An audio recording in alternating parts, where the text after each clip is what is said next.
for instance, you were to make a movie that blends the climate emergency with social injustice that we're seeing, what kind of plot would you have in mind for a movie like that? This is a hard question. Well, I don't think people realize how powerful children are. Because once a child is into something, that's all they talk about. Yeah. Shout out to my singer man. Yeah. Hello everyone, and welcome to the very first edition of Conversations Over Coffee. I'm Tonya Gubanjo. I want to start off with something many people have not paid proper attention to probably, and that is the creative industry's role in driving sustainable development. Joining us is the phenomenal Ife Alaba, a trailblazer in the entertainment and film industry, an advocate for Black artists, and the force behind a non-profit organization aimed at eradicating mental health poverty in children. With her unique multicultural background and extensive experience, Ife gives us a front row seat to how creativity drives change. So today we'll unpack the challenges and the opportunities, of course, and the transformative power of the creative industry in tackling these pressing issues. So we'll get started now, Ife. It's good to have you join us on the program. How are you doing today? I'm good. Thank you so much for having me. Yeah. So first of all, let me just start with your journey in the creative industry. How has it been so far for you? It's been good. I think I was born, on the creative side, on the art side. Sciences was really never my thing. So it's just, I think it was only natural for that to go from being a hobby to being my job and to being a passion and to being just something that I do on my day-to-day. But it's also really important. It was also really important for me to pair that with, working with people in the community in different sectors. So it's great that I'm able to do everything and intertwine it and not have to really live separate lives, and so it's been great so far. Yeah, and as someone that's still also embedded in social advocacy and environmental issues, how much would you say that the creative industry has helped in putting those issues forward? Because usually when you look at movies, for instance, let's look at movies now, most of the most common or popular movies is romantic movies, action movies, and all that. I personally am not a fan of romantic movies. I really don't like it because I just think they're too predictable. But we hardly see movies that actually let people know, for instance, about the injustices that's going on in communities, the climate emergency that we're facing. How much progress have you seen in that aspect, and what more do you think needs to be done? I think there are quite a few, that's a whole genre on its own. I think because we use art to escape what the reality is sometimes, it might not seem as common. Okay. Because a lot of times people will, go and watch comedy because they don't want to think about their lives. True. The thing is, at the end of the day, arts, music, film, entertainment is a form of justice, a form of protest, but it's also a form of escape and a form of relaxation. So I think it's up to the individual person to decide what medium they want to take. But in terms of the industry, I do feel like there are a lot of movies out there that really speak to the stories happening in the community. I think everything is about publicity. So, I think there could be a better job in driving that and making it more mainstream for people to access and make it easier to access. There's so many films. Example, I grew up in South Africa. There's so many films about apartheid and justice. There's so many films about what happened in Rwanda. There are a lot of documentaries, and we forget documentaries are a medium of filmmaking as well. So many documentaries on Thunberg, who the little girl who started an environmental movement and things like that. So they're there. I think as humans, we just need to make that decision to, and sometimes we actually don't know that certain movies are about certain things because it's not in your face. And I think that's why, as you said, you don't like watching romantic movies because it's so obvious. So for some things, I think they might just not be as obvious until you actually think about it later on. True, that's very true. So now let me ask this question, because you said that we do have movies like that. So just a random fun question in my head. So storytelling, obviously, it's very powerful. So if, for instance, you were to make a movie that blends the climate emergency with social injustice that we're seeing. And I know you also advocate for mental health as well. What kind of plot would you have in mind for a movie like that? This is a hard question. But you're creative, there's so many like places you could go, but I'm very big on animation. Like if you put something in my face, I'm a scaredy cat, so I'm out here watching like Frozen and I'm watching. Cool. No, we could definitely have animated movies like that too as well. Paw Patrol. I'm watching Frozen. So like I'm of the medium of the animated.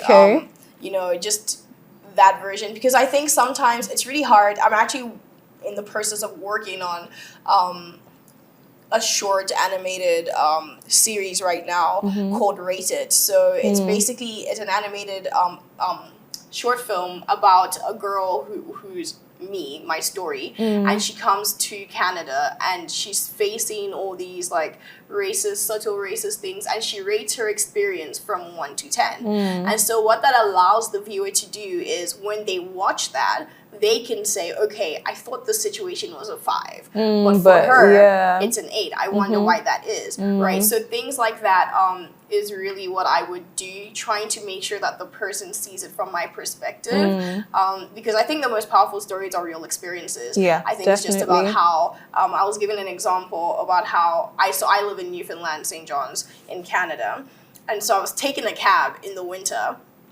and that winter was crazy. And so suddenly the sun was shining and my street looked completely different. So I was like, oh, I don't think this is my street. And then like as we were going closer into it, it happened to be my street. So I told the cab guy, I was like, oh, I'm so sorry. When there's sun, the street looks different. And this cab guy is from India, keep in mind. And he goes, well, if you wanted sun, you go back to where you came from. What? And I was like, bro, we're both not really? not from I mean, here.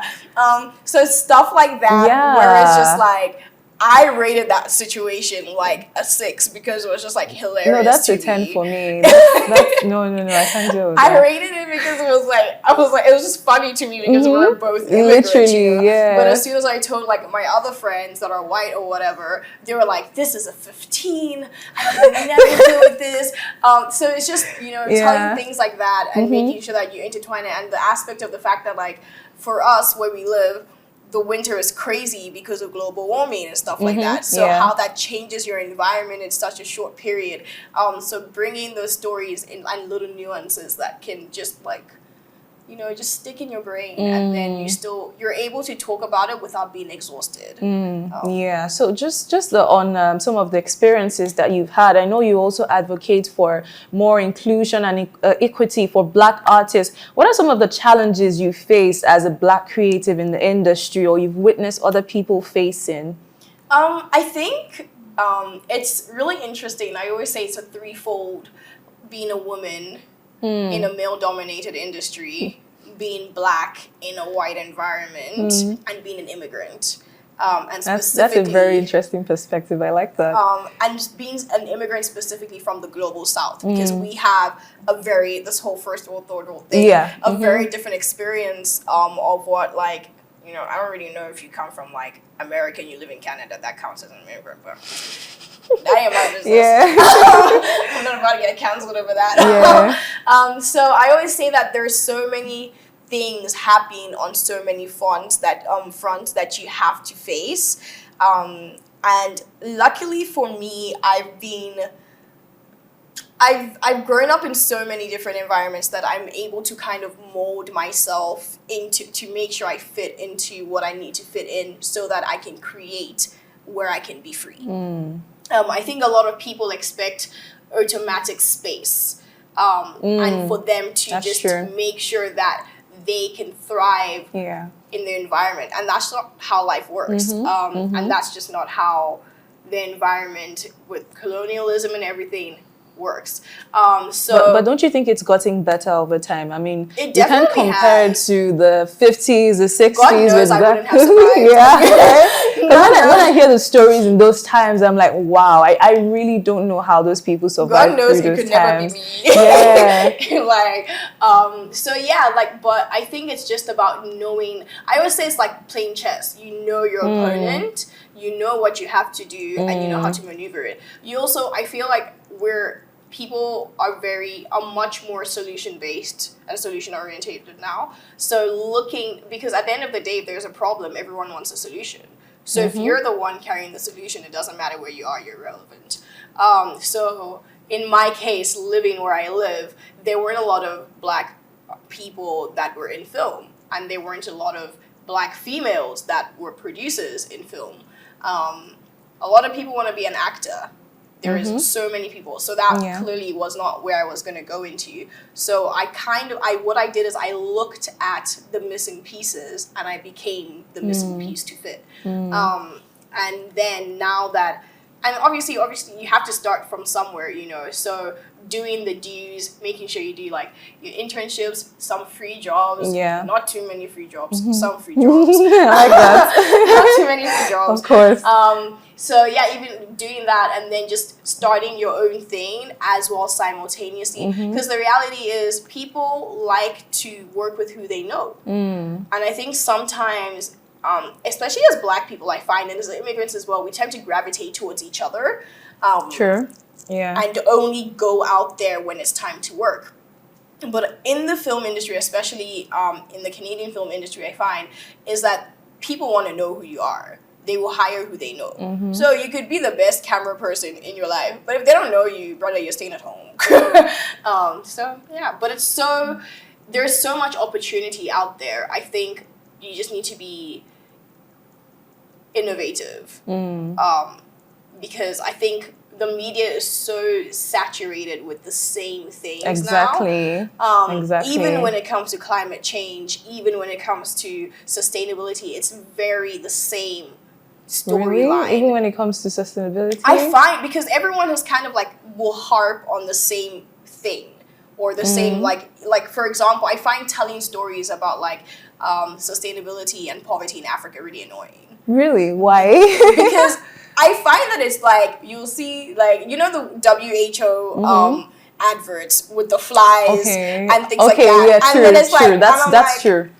That's true. That's definitely something you need to work on. That's where I was going to. Like, how do we even change the narrative? And that's why a lot of people are not concerned, because they keep seeing the same thing. And it's just this sad pity party story that they put out there, especially when it comes to Africa and all of that. I've seen a couple of videos like that on TikTok, and you know, people just make fun. It's just and really it's just sad. really frustrating. And I think it's just like, at first, for the people, I think we as Africans and we as Black people were not considered as viewers when making films for a really long time. I think that's why you see so many divisions in terms of, like, you have Nollywood, which is like a huge industry, but that is like, even when they started making stories, it was very much the same thing, but that's what sold to the audience. I feel like it's just now that we're starting to think about, oh, wow, this film can be on Amazon Prime.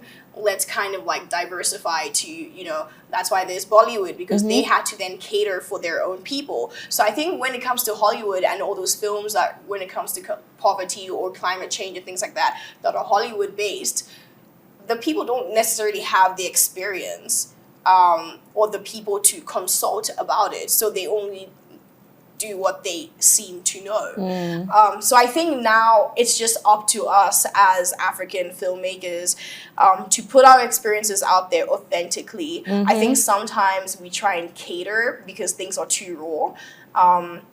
And that's why it's important to create your own space, to create your own films, to tell your own stories. It doesn't have to be the most amazing quality. You know, I think authenticity will capture the heart. So now looking at how it's very important that we put out our stories there, and most importantly, ones that will inform the public on what is going on in the world, in different communities. So how do you think the industry can balance entertainment and the commercial interest with also seeing the need to inform the public. Do you think there's a way we can bridge that gap to ensure that we're doing this just solely for the sake of humanity, not just because we're trying to make money and all of that? Do you think we can get to that level? What the funny thing is? I don't know how many filmmakers really make money like that. Like, it's because the budget, there's so many things in a budget, that like people think that if someone is directing a film or producing the film, they're getting millions of dollars. Right? I mean, we look at their lifestyle, and it's not true. like the regular 9 to 5. So that's true. Yeah. But I think it's also like we have to realize that there's so many people from different levels, right? That if you're seeing a film now, that film could have been made 6 years ago. So I think it's up to the storytellers actually to balance that, to make sure that there is a balance between, this is information, but there's also a balance between this is palatable. Because information can be entertainment. True. And I think it's high time that we stop dividing those two things. Yeah, I really love that perspective. So now let's also go to one of the things you do. I know you do this mental advocacy, especially for children against poverty mentality. How does that work, and what led to that initiative? What exactly inspired you to do that? So yeah, the ECHO initiative was originally called Break the Cycle. And so we started off by bringing a bunch of jeans. My friend and I, we just had a bunch of jeans and we made them into bags and we took them to schools and people donated stuff, and it just became a really, it just kind of spiraled into a thing in Ibadan. So we started I think about 6 years ago, 2015, no, math is not mathing, but 2015, 2016. We get the point, don't worry. And yeah, so we started it then. And what we noticed is the reality is people are going through a lot. Yeah.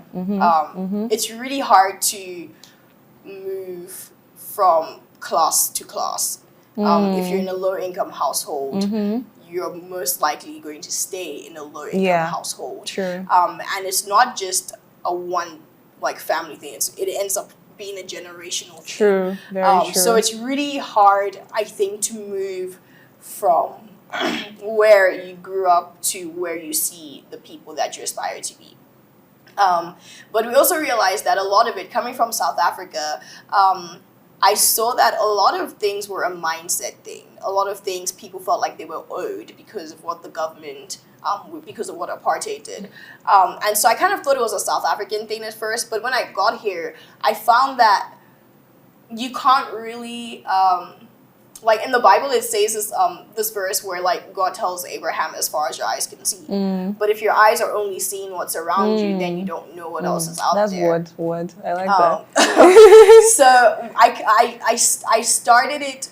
I started it in a way where we'll make things out of our environment. So the first year we made Christmas cards, super simple things, Christmas cards out of foil paper. To show that you don't necessarily need money, you don't need the most things, but you can still have what other people have. So now you can make Christmas cards for your family members. The second year we made, bought book covers out of cloth. We just asked them to bring scrap from their houses. And then we asked a bunch of tailors, so we would stick it on the books and they could sell that if they wanted. And so we kind of just saw that the kids then started looking at what was beyond their environment and into, we want to do this. So I would say, I aspire to be this person, this person, this person. And my friends around me would say, I aspire to be this. And they would ask us, what is that? So having information and knowledge on what is out there, because they're children, there's not much they can do about it in terms of bringing money into the household. So it's all about making sure that they hold on to that dream until they have the ability to go and chase it. Because if they have a dream of being a doctor at 5, being in a certain environment, by the time they're 18, they're really just trying to survive, But if you're constantly encouraging them, if you're bringing resources to schools, no matter how small or how big, to let them know that, okay, there's still doctors out there, this person came from this environment, this is how you can make a stethoscope from whatever, if you want to be a musician, you can make this out of rocks and things like that. And there are lots of people who do that. Make a library out of tires. And you just kind of keep doing that consistently so that they don't forget. So that when they're going home, they're also, I don't think people realize how powerful children are. Because once a child is into something, that's all they talk about. Yeah. And that's you can't even tell them you're just gonna be there like again. True. And so that ends up affecting the rest of the household. So that's why we said we want to break mental poverty in the hopes of breaking physical poverty. So just before we wrap up, so what's the future like of for Africa for you towards environmental sustainability, and also of course bridging this gap in poverty and even mental poverty that you have even brought to the play? Because many people don't even realize that sometimes it's a mentality. Really, they think it's just okay, I don't have money in my account, so I'm poor. It's also a mentality as well. I really like that perspective. So what's the future looking like for you in that aspect, and also towards the industry as well, the entertainment industry and the creative industry where you are, that would be able to give that how do we give that information, give that, also drive social change as well? What's the future looking like for you? What more do you think needs to be done? I think the future looks like unity. I feel like as a country and as a continent, we are really fighting battles against ourselves, which does not help any situation. It's like a marriage. If your husband, if your wife, if you keep on fighting and that's all you do, there's no time to even get anything done. You know, so I think as a country, there needs to be a unity aspect mentally first. I think everything starts up here. You take from within to put upon, and we move forward from there. I like that song. I like that song. So yeah, you move forward from there. I think also in the creative industry, we need to collaborate with other people. We need to collaborate with people in climate change. We need to collaborate with people in trade economics, because information is power. And I think our job as filmmakers is to put information out there and information for people to see. That's why like a lot of people are glued to the news. Even if the news might not give accurate information, it's a source that they have access to for free. Yeah. I think we need to do more free things. I think we need to see Definitely. beyond, oh, this is box office, let it make millions of, dollars or nairas or whatever. I think we need to start, having branches that go into the communities that we're actually trying to tell stories about. Because a lot of people take stories from communities that never end up being seen by the same community. So that's just my perspective. Okay, thank you so much. But even before we wrap up, I want to ask, I know that you're mostly, like we've seen, based in Canada. So whenever you come here, what's your favorite experience here? Or do you have a specific place you like to visit whenever you're in I'm Nigeria? such a family person. Like, I'm really, like, when I say I love my family, like, people are just like, this is a lot. So, like, it's really mostly the experience I get from visiting. With people? Yeah, visiting my family. How do you think the relation with people are here? I feel like if you don't live here, it's great. I don't really know. Like, I feel like once I'm here for a while, I'm just like, this is a bit hectic because, I feel like people are stressed in these streets. Okay, sure. People are stressed. They're going through pain, man. They're going through pain. You can tell. So sometimes I think people can tell when you don't live here, and then it's just like, you're like, yikes. But I love Amala Sky. I like that. I like that. Oh my gosh. That snail. That's true. Funny enough, I haven't tried it, but I've heard a lot about it. It's been, I've never really been in Ibadan. I've only passed through Ibadan. So I don't think I've ever had the opportunity to stay. They have one in Abuja now. Okay, I heard. I don't know. It can't be the same. I know it can't be the same. I have a suya man that I've known, like, he's been my suya man since. I've never cheated. Really?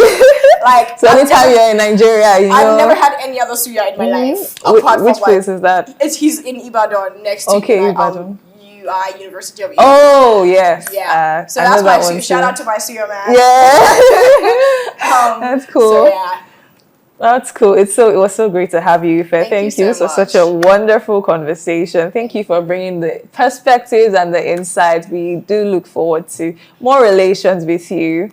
All right, guys. So that's it on the program today. Do share your comments, and to all our viewers, we hope that this discussion inspires you to drive the social change through the entertainment industry that we have, and whatever even workspace that you find yourself. So let us have your comments on this episode and what more you want to hear and what more you want to see from us in the comment section on our social media platforms. That's it on the program. I'm Tonya Gubanjo. It's bye for now. All right. Thank you so much.